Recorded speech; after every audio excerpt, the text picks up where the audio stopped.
ہاں نیکوں پر بھی آتے ہیں بروں پر بھی آتے ہیں، لیکن دونوں میں فرق ہے.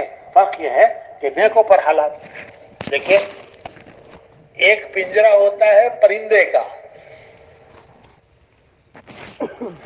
طوطا، بٹیر، مینا، چڑیا پنجرے میں رکھتے ہیں، اور ایک پنجرا ہوتا ہے چوہے کو پکڑنے کا.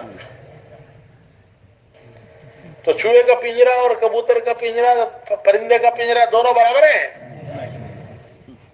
وہ بھی پنجرا ہے، یہ بھی پنجرا ہے، لیکن دونوں برابر نہیں ہیں. ایک پنجرا حفاظت کے لیے ہے، دوسرا ہلاکت کے لیے ہے.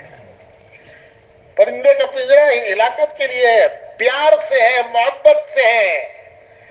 اس کا پکارنا پیار آتا ہے، اس کی آواز پر پیار آتا ہے، اس کے پکارنے پر پیار آتا ہے. تو پرندے کا پنجرا پیار سے ہے، اس کی آواز پر پیار آتا ہے، اس کے پکارنے پر پیار آتا ہے. وہ اس کی حفاظت کے لیے کہ کہیں بلی ہاتھ نہ مار دے پرندے کو، پنجرے کو، طوطے کو، مینا کو، بلی ہاتھ نہ مار دے. اور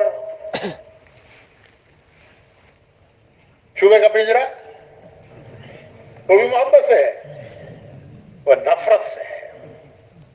وہ جب قابو میں آ جاتا ہے تو پھر دیکھو گھر والی کیسے مارتی ہے اسے. بچوں کے کتابیں قطر ڈالی، لے ان کے اسکول کے یونیفارم قطر ڈالے، مر سے کیسے غصہ اتارتی ہے. تو پرندے دونوں پرندے ہیں، یہ دونوں پنجرے ہیں، لیکن ایک پنجرا حفاظت کے لیے، دوسرا ہلاکت کے لیے. ایک پنجرا محبت سے، پیار سے، دوسرا پنجرا نفرت سے، غصے سے. دونوں کو کھلاتے ہیں، دونوں کو. اسے بھی دانا ڈالتے ہیں، کسی بھی پکڑنے کے لیے کچھ لگاتے ہیں. ہمارے یہاں وہ ناریل کو روسٹ کر کے لگاتے ہیں پنجرے میں، وہ جو چوہے کو پکڑنے کے لیے لگاتے ہیں. تو ناریل کو روسٹ کرو تو کیسی خوشبو آتی ہے. بچہ کہتے ہیں اماں دے دے، تو ماں کہتے ہیں نہیں نہیں، یہ تیرے لیے نہیں ہے، یہ چوہے کے لیے ہے. تمہیں چوہے سے زیادہ محبت ہے؟ نہیں، اس کو پکڑنا ہے.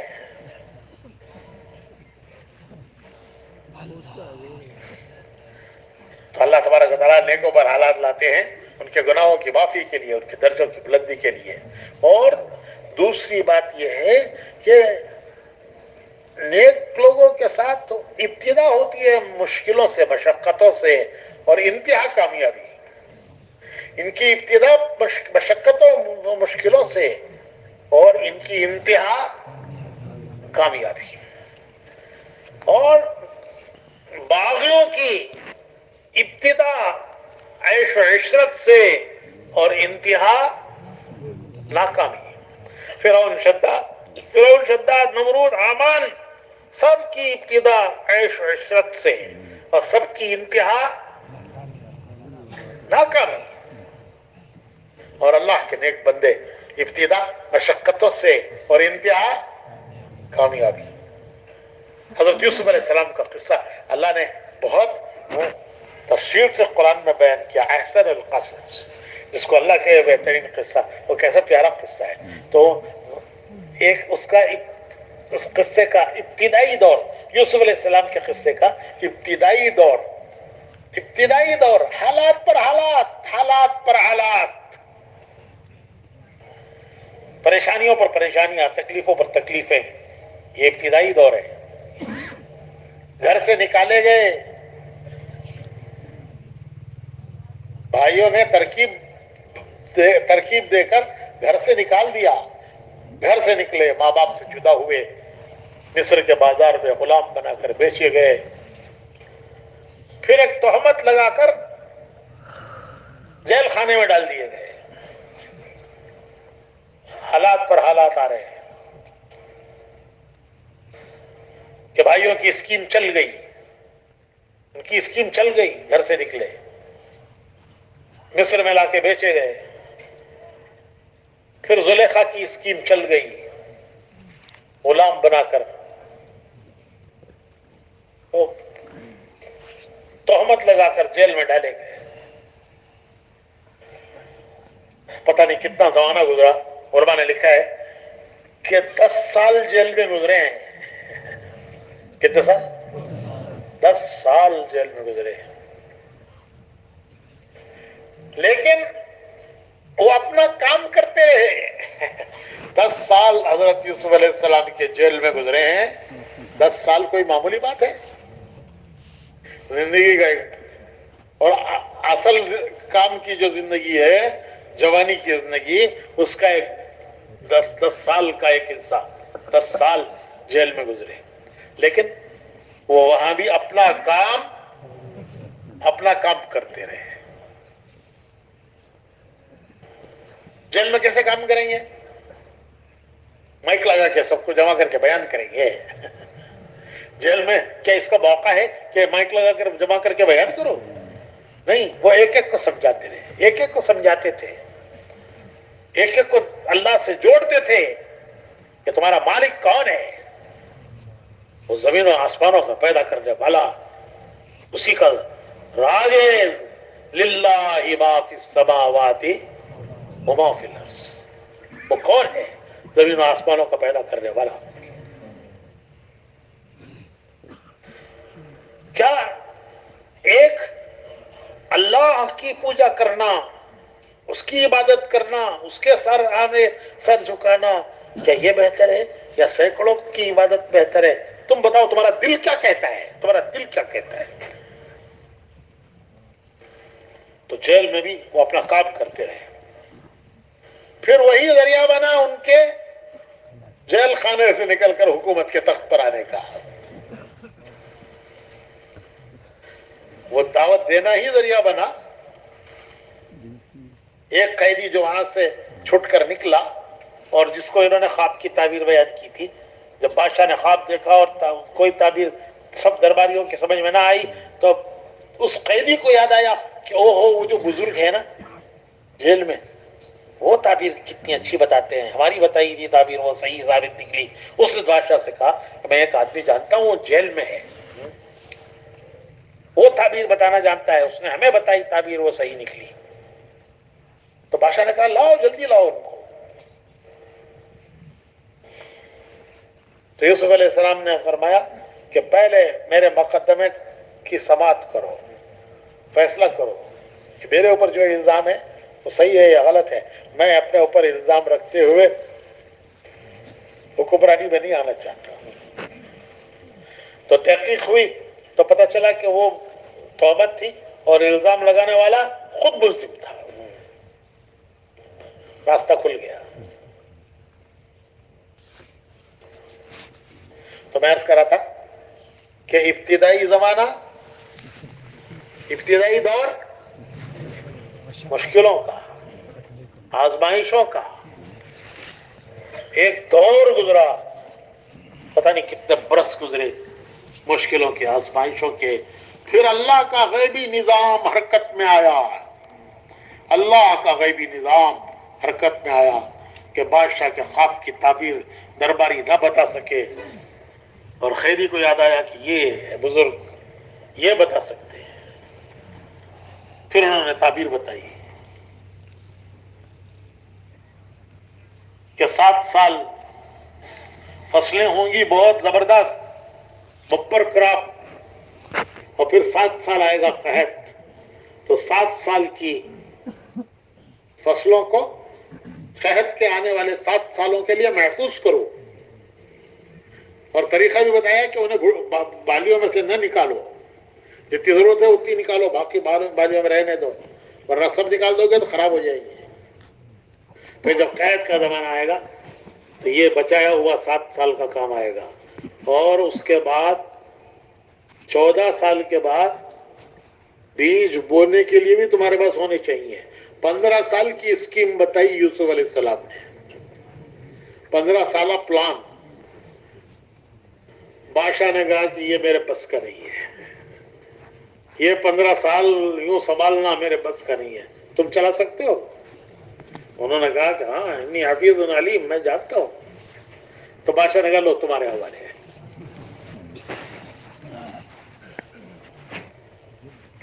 مصر کی حکومت یوں ملی. اور ابتدائی دور آزمائشوں کا، مشقتوں کا.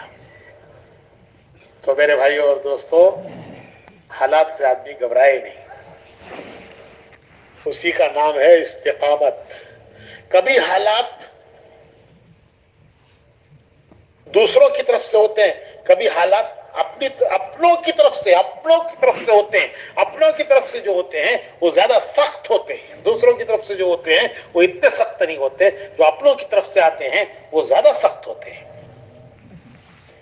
وہ سب کو برداشت کرنا اور جھیل کر نکلنا. پھر اللہ حالات کو بدلتا ہے، اللہ حالات کو بدلتا ہے. کسی موقع پر، کسی وقت مایوس نہیں ہونا ہے. مولانا الیاس صاحب رحمۃ اللہ علیہ فرمایا کرتے تھے کہ مایوسی کفر ہے، کیونکہ جسے اللہ پر یقین ہے کہ میرا اللہ بڑی قدرت والا ہے، اور قدرت والا ہی نہیں ہے، وہ بڑا مہربان ہے. واللہ رؤوف بالعباد، وہ اپنے بندوں پر بڑا مہربان ہے. اسے آن کی آن میں حالات کے بدلنے میں دیر نہیں لگتی، اسے قدرت ہے. حالات آئے ہیں یہ اس کی کوئی حکمت ہے، اور حالات کو بدلنا یہ اس کی قدرت ہے. تو ہم اللہ کی قدرت پر یقین کریں گے، پھر اللہ سے مانگیں گے اور امید رکھیں گے کہ ہمارا اللہ وہ اپنے بندوں پر بہت مہربان ہے. تو میرے بھائیوں، ابھی یہ گزشتہ چند سالوں میں جو حالات گزرے اور جس میں ایک بڑی مخلوق پریشان ہوئی، ساری دنیا میں ایک مخلوق پریشان ہوئی، لیکن اللہ کا شکر ہے کہ مومن کو ایمان کا سہارا ہے. مومن کو ایمان کا سہارا ہے، بہت بڑا سہارا ہے، بہت بڑا سہارا ہے. کہ حالات آئے لیکن ان حالات سے نکالنا یہ اللہ کا کام ہے، بدلنا اللہ کا کام ہے. ہم امید کرتے ہیں اللہ سے، اس پر یقین کرتے ہیں، اس سے امید رکھتے ہیں کہ وہ مالک ہمیں نکالے گا. اور بھائی، ابھی ہمارے گزشتہ نومبر میں ملکوں کے احباب سے جو رائے وغیرہ لی گئی، ایک ہمارے ذمہ دار ہیں ڈیٹرائٹ کے شریف عبدالعزیز، وہاں کے بہت پرانے لوگوں میں ذمہ داروں میں. تو ہم بات کر رہے تھے ہمارے ملکوں کے ذمہ داروں سے کہ بھائی دیکھو، جتنی گنجائش ہے اتنا کام کرو، لیکن کام چھوڑنا نہیں، مایوس ہو کے نہیں بیٹھنا. شیطان کے بٹھانے کا ایک ذریعہ، بہت بڑا ذریعہ یہ ہے کہ شیطان مایوس کر دیتا ہے، کیونکہ مایوس ہو جانے کے بعد آدمی اپنے کو عمل کا مکلف نہیں سمجھتا. مایوس ہو گیا آدمی کم کرے گا، کیوں کہ مایوسی نے اسے بٹھا دیا ہے. تو ہم کہہ رہے تھے کہ ان سے کہ دیکھو، مثال دے کے کہ دیکھو بھائی، ہائی وے پر بورڈ لگے ہوئے ہوتے ہیں یہاں کتنا چلانا چاہیے، کتنی اسپیڈ جانا چاہیے. یہاں 60 کلومیٹر جا سکتے ہیں، یہاں 80 کلومیٹر جا سکتے ہیں، یا ہائی وے پر بورڈ ہوتے ہیں. تو جہاں 60 ہے وہاں 60 چلاؤ، جہاں 80 ہے وہاں 80 چلاؤ. بے شک قوانین کو توڑو مت، پابندی کرو، لیکن اس پابندی کے ساتھ جتنا کر سکتے ہیں اتنا تو کرو. تو انہوں نے بڑی عجیب بات کہی.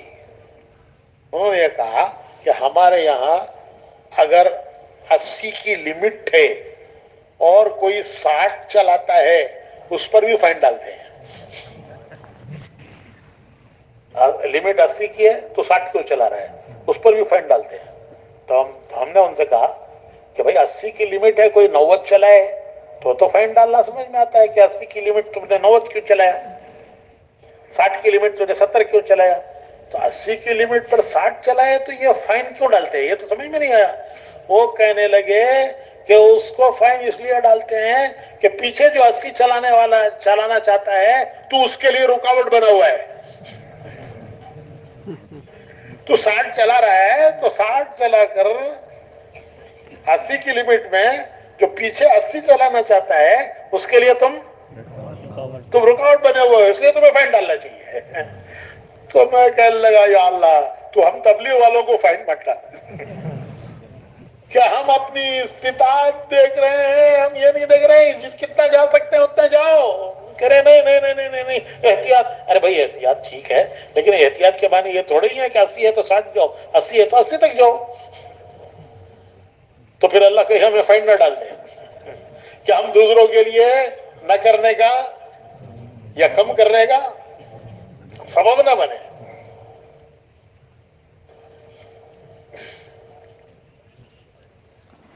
تو میں عرض کر رہا تھا کہ یہ تھوڑے سے جو حالات گزرے پھر اللہ کا شکر ہے اللہ نے ان سے نکالا، اللہ نے ان سے نکالا. تو اب بھائی ہمارا مشورہ یہ ہے کہ ہم دیکھیں کہ کتنا ہم کر سکتے ہیں، جتنا ہم کر سکتے ہیں اس پہ کمی نہ کریں، اس پہ کمی نہ کریں. جو پابندی ہے اسے بھی اختیار کریں اور جتنا کر سکتے ہیں اس میں کوئی کمی بھی نہ کریں. مایوس ہو کر بیٹھ جانا نہیں ہے. بس میں ایک آخری قصہ سنا کر بھی اپنی بات ختم کرتا ہوں. ایک بزرگ گزرے ہیں شیخ سعدی رحمت اللہ علیہ، بڑے بزرگوں میں گزرے ہیں. تو وہ جا رہے تھے شیراز، ان کا وطن تھا. تو شیراز سے وہ جا رہے تھے بغداد علم حاصل کرنے کے لیے. بغداد اس زمانے میں مرکز تھا، ہر چیز کا مرکز تھا، علماء کا بھی مرکز تھا، علم کا بھی مرکز تھا، صوفیہ کا بھی، بزرگوں کا بھی مرکز تھا، اور سلطنت بنو عباسیہ کا دارالخلافہ تھا، بنو عباس کا. تو یہ جا رہے تھے شیراز سے بغداد علم حاصل کرنے. غریب آدمی تھے، کوئی سواری نہیں تھی ان کے پاس، تو پیدل چلے شیراز سے بغداد، پیدل چلے. کوئی ان کے پاس سواری نہیں، نہ کوئی اونٹ نہ کوئی گھوڑا. راستہ سخت تھا، پتھریلی زمین تھی. چلتے چلتے ان کے جوتے ٹوٹ گئے، سخت زمین، جوتے ٹوٹ گئے. جب جوتے ٹوٹ گئے تو انہوں نے وہ نکال کے پھینک دیے اور پیدل چلنے لگے. جس زمین پر جوتے پھٹ گئے ہوں اس پر پیروں کا کیا حال ہوا ہوگا. تھوڑی دیر میں پیروں میں زخم آ گیا، پیر زخمی ہو گئے، آبلے آ گئے اور چلنے کے قابل نہ رہے. تو وہ راستے سے ہٹ کر ایک کنارے بیٹھ گئے، راستے سے ہٹ کر ایک کنارے. اور ان کو بڑا رونا آیا، بہت رونا آیا، روئے، بہت روئے. یہ کیفیت ہوتی ہے، یہ کیفیت ہوتی ہے کہ آدمی کا دل بھر آتا ہے. وہ کیفیت ایسی ہوتی ہے کہ اس سے آدمی فائدہ اٹھا کر اللہ سے قریب ہو جائے. لیکن اسے گنوا دیتے ہیں ہم، ادھر ادھر کی باتیں کر کے، کسی پر الزام ڈال کر، کسی کو اس کا وجہ ذریعہ بتا کر. لیکن یہ وقت ہوتا ہے کہ آدمی اللہ کی طرف متوجہ ہو کر اللہ سے قریب ہو جائے. کہ اللہ تعالیٰ فرماتے ہیں کہ میں تو ٹوٹے ہوئے دلوں کے قریب ہوں، میں تو ٹوٹے ہوئے دلوں کے پاس ہوں. تو شیخ سعدی کو بہت دل دکھا اور وہ بہت روئے. رونا کس بات پر؟ رونا اس بات پر ان کو آیا کہ یا اللہ اگر میرے پاس سواری ہوتی تو میں اب تک بغداد پہنچ جاتا. اور بغداد پہنچ کے کیا کرتے ہیں؟ کوئی ملازمت کرتے ہیں، کوئی تجارت کرتے ہیں، کوئی دنیا کماتے ہیں. کیا کرتے ہیں؟ وہ تو دین کا علم حاصل کرنے کے لیے جا رہے تھے. قرآن پڑھتے، حدیث پڑھتے، اس کا علم حاصل کرتے. اس پر انہیں رونا آیا کہ میرے پاس سواری نہیں. اور اے اللہ میرے تو جوتے بھی پڑ گئے اور میرے تو پیر بھی زخمی ہو گئے، میں تو چلنے کے قابل بھی نہیں رہا. اس پر روئے.